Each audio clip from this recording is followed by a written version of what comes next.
नमस्कार. तर हा व्हिडिओ सिंह राशीच्या लोकांसाठी आहे. इथे तुम्ही बाजूला बघू शकता, मी सिंह राशीच्या लोकांसाठी कुंडली दिलेली आहे. 2 जून 2026 पासून गुरु कर्क राशीमध्ये प्रवेश करत आहेत आणि 27 जून 2027 पर्यंत गुरु याच राशीमध्ये राहणार आहेत. तर सिंह राशीच्या लोकांसाठी हे गोचर विशेष महत्त्वाचं ठरणार आहे, कारण गुरु तुमच्या 12व्या भावामध्ये येत आहेत. 12व्या भावातून आपण काय बघतो तर खर्च, परदेश प्रवास, मानसिक स्थिती, एकांत, हॉस्पिटलवरती होणारा खर्च, अध्यात्म, तुमची झोप, गुप्त गोष्टी आणि हे स्थान मोक्षस्थान म्हणून सुद्धा ओळखलं जातं. तर अनेक लोकांना असं वाटतं की 12वं घर म्हणजे फक्त नुकसान आहे, पण तसं नाही. तर 12व्या घरातील हे गुरुच्या गोचरचे परिणाम तुम्हाला काय मिळणार आहेत आपण बघणार आहोत या व्हिडिओमध्ये. सिंह राशीच्या लोकांसाठी हे गोचर खूपच महत्त्वाचं ठरणार आहे. जीवनात अंतर्मुखता वाढवणार आहे. अनेकांना आध्यात्मिक ओढ वाढेल. ध्यान, पूजा, मंत्र, योग किंवा धार्मिक प्रवासांमध्ये रस वाढू शकतो. परदेशाशी संबंधित कामं करणाऱ्यांसाठी हा काळ चांगला राहू शकतो. परदेश प्रवास, विजा, स्थलांतर किंवा विदेशी संपर्कातून तुम्हाला फायदा होण्याची शक्यता आहे. काही लोक जुन्या मानसिक तणावातून बाहेर पडू शकतात. मन हळूहळू शांत होऊ लागेल. ज्यांनी खूप काळ स्वतःसाठी वेळ दिला नव्हता त्यांना स्वतःला समजून घेण्याची संधी मिळणार आहे. गुप्त शत्रूंपासून संरक्षण मिळू शकतं. अचानक संकटातून बचाव होणार आहे. 12वं घर हे खर्चाचं असल्यामुळे आर्थिक खर्च वाढू शकतो. विशेषतः आरोग्य, प्रवास किंवा घरगुती गोष्टींवर पैसे जास्त जाऊ शकतात. काही लोकांना एकटेपणा जाणवू शकतो. विश्वास ठेवताना थोडं सावधान राहा, कारण काही लोक तुमच्या भावनिक स्वभावाचा फायदा घेण्याची शक्यता आहे. तर इथे तुम्ही बाजूला दिलेल्या कुंडलीमध्ये बघू शकता, जिथे बाण दाखवले आहेत तिथे गुरुची दृष्टी पडणार आहे. तर गुरुची पहिली दृष्टी पडत आहे तुमच्या 4थ्या स्थानावरती. 4थ्या स्थानातून आपण काय बघतो तर आई, घर, वाहन, मानसिक शांती, प्रॉपर्टी किंवा याला सुखस्थान असंही म्हणतात. तर या स्थानावरती गुरुची दृष्टी तुम्हाला काय परिणाम देईल? घरामध्ये सकारात्मक वातावरण तयार होऊ शकतं. कौटुंबिक नात्यांमध्ये सुधारणा दिसू शकते. तुम्ही घर बदलण्याचा किंवा नवीन घर घेण्याचा विचार करू शकता. काही लोक नवीन गाडी, प्रॉपर्टी घेण्याचा विचार करू शकतात. आईच्या आरोग्यामध्ये सुधारणा दिसू शकते किंवा तिच्याकडून तुम्हाला मदत मिळू शकते. मानसिक स्थैर्य हळूहळू वाढेल. पूर्वीच्या ताणतणावातून बाहेर पडायला मदत मिळू शकते. आता हेच जर कुंडलीमध्ये गुरु खराब असेल किंवा तुम्हाला राहू, केतू, शनी अशा दुष्ट ग्रहांची दशा सुरू असेल तर मात्र इथे तुम्हाला नकारात्मक परिणाम दिसेल. घरगुती खर्च वाढू शकतो. घर दुरुस्ती, गाडी दुरुस्ती किंवा प्रॉपर्टीच्या कागदपत्रांवरती अचानक खर्च होण्याची शक्यता. काही लोक भावनिकदृष्ट्या जास्त संवेदनशील होऊ शकतात. छोट्या छोट्या गोष्टी मनाला लावून घेणं वाढू शकतं. प्रॉपर्टीशी संबंधित कागदपत्रे मात्र काळजीपूर्वक सांभाळा. याच्यानंतर गुरुची 7वी दृष्टी तुमच्या 6व्या घरावरती पडत आहे. 6व्या घरातून आपण काय बघतो तर शत्रू, रोग, कर्ज, स्पर्धा परीक्षा किंवा कोर्ट कचेरीशी संबंधित हे घर आहे. तर इथे गुरुची दृष्टी सकारात्मक परिणाम काय दाखवते तर ज्यांच्यावर कर्जाचा भार आहे तो थोडाफार कमी होऊ शकतो. स्पर्धा परीक्षा देणाऱ्या विद्यार्थ्यांसाठी मेहनतीनुसार चांगले परिणाम दिसू शकतात. आरोग्याबाबत तुम्ही थोडेसे जागरूक व्हाल. काही लोक फिटनेसला गंभीरपणे घेऊ शकतात. शत्रूंवर विजय मिळवण्याची संधी आहे. कोर्ट केस किंवा कोर्ट कचेरी संदर्भात काही जर तुम्हाला प्रॉब्लेम असेल तर त्या बाबतीत तुमच्या बाजूने निकाल येण्याची शक्यता आहे.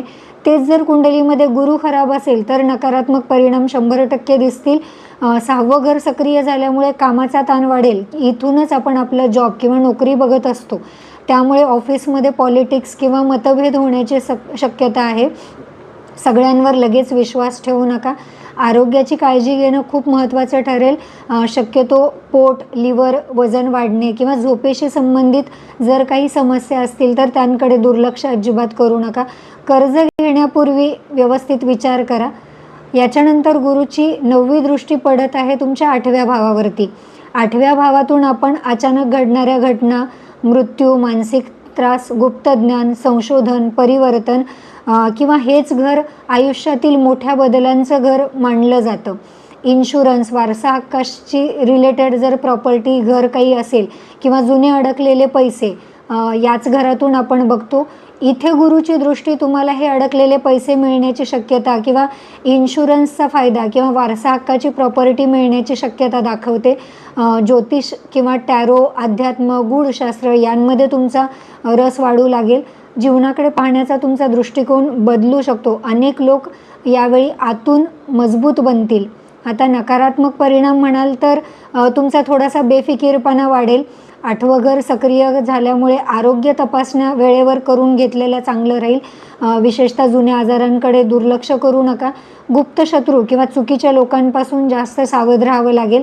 भावनिक चढउतार जास्त जाणवू शकतात. आता कोणाला चांगले परिणाम मिळणार आणि कोणाला मिश्र परिणाम मिळणार हे कशावरती अवलंबून असतं हे बघा. फक्त राशीवरून संपूर्ण भविष्य सांगता येत नाही. तर हे गोचर तुम्हाला किती लाभ देईल हे कशावरती अवलंबून आहे?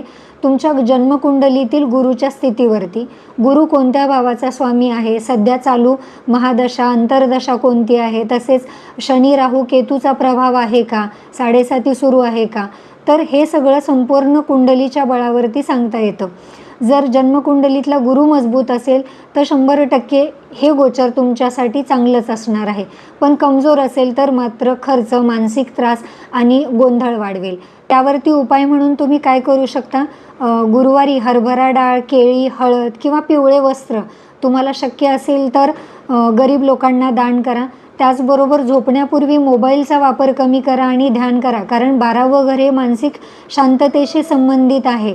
त्याचबरोबर तुम्ही ओम ब्रह्म बृहस्पतये नमः हा गुरुचा मंत्र दिवसातून कमीत कमी 108 वेळा जप करायचा आहे. त्याचबरोबर गुरुवारी दत्त मंदिरात, विष्णू मंदिरात किंवा स्वामी समर्थ केंद्रात एकदा नक्की जाऊन या. विष्णू सहस्त्रनाम किंवा दत्तस्त्रोत जर तुम्ही वाचायला सुरुवात केली तर त्याचा जास्त फायदा दिसेल. त्याचबरोबर अनावश्यक खर्च टाळा. पैशाचं योग्य नियोजन करणं या काळात तुमच्यासाठी खूप महत्त्वाचं असेल.